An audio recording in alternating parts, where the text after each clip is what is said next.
Assalamualaikum warahmatullahi wabarakatuh. Selamat datang di channel YouTube Kisah Sahabat, kisah Islami penuh inspirasi. Cara Nabi Muhammad menghibur Sayyidah Aisyah yang mengeluh sakit.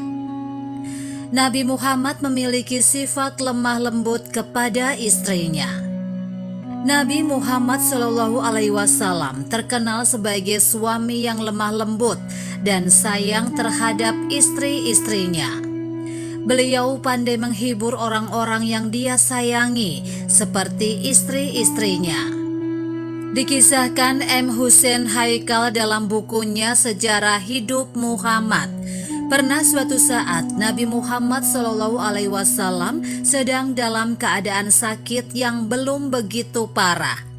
Meski demikian, beliau sempatkan dalam sakitnya itu menghibur istrinya yang bernama Sayyidah Aisyah. Pada suatu hari Aisyah sedang mengeluh sakit di kepalanya. Keesokan harinya, bila tiba waktunya dia ke tempat Aisyah, dilihatnya Aisyah sedang mengeluh karena sakit kepala. "Aduh kepalaku," keluh Aisyah kepada suaminya itu. Tetapi Nabi Muhammad malah berkata, "Dialah yang mulai merasa sakit." "Tetapi sayalah Aisyah yang merasa sakit kepala," canda Nabi Muhammad SAW pada istrinya itu. Kata Nabi Muhammad, sakitnya Aisyah belum begitu keras sehingga hanya perlu berbaring di tempat tidur, atau akan merintanginya pergi kepada keluarga dan istri-istrinya untuk sekedar menghibur dan bergurau. Setiap didengarnya dia mengeluh, Aisyah juga mengulangi lagi mengeluh sakit kepala. Lalu kata Nabi, "Apa salahnya kalau Anda yang mati lebih dulu sebelum saya? Saya yang akan mengurusmu, mengkafanimu, menyembahyangkan, dan menguburkan Anda." Karena sendaguro itu, kecemburuan sebagai perempuan muda timbul dalam hati Aisyah, sekaligus cintanya akan gairah hidup ini. Lalu katanya, "Dengan begitu yang lain mendapat nasib baik?" tanya Aisyah dengan nada cemburu.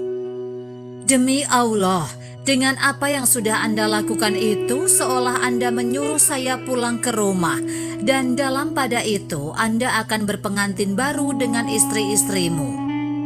Mendengar perkataan istrinya itu, Nabi Muhammad tersenyum, meskipun rasa sakitnya tidak mengizinkan dia terus bergurau. Setelah rasa sakitnya terasa agak berkurang, dia mengunjungi istri-istrinya seperti biasa. Akan tetapi kemudian sakitnya terasa kambuh lagi dan terasa lebih berat lagi. Ketika Nabi Muhammad sedang berada di rumah Maimunah, beliau sudah tidak dapat lagi mengatasi rasa sakitnya. Nabi Muhammad merasa perlu mendapat perawatan.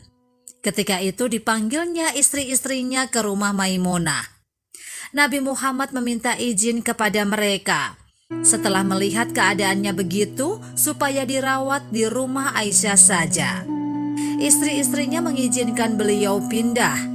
Dengan berikat kepala, beliau keluar sambil bertopang dalam jalannya itu kepada Ali bin Abi Thalib dan kepada Abbas pamannya. Dia sampai di rumah Aisyah dengan kaki yang sudah terasa lemah sekali. Demikianlah kisah sahabat yang dapat kami sampaikan. Semoga bermanfaat dan dapat menginspirasi kita semua. Sampai jumpa di kisah selanjutnya. Terima kasih. Wassalamualaikum warahmatullahi wabarakatuh.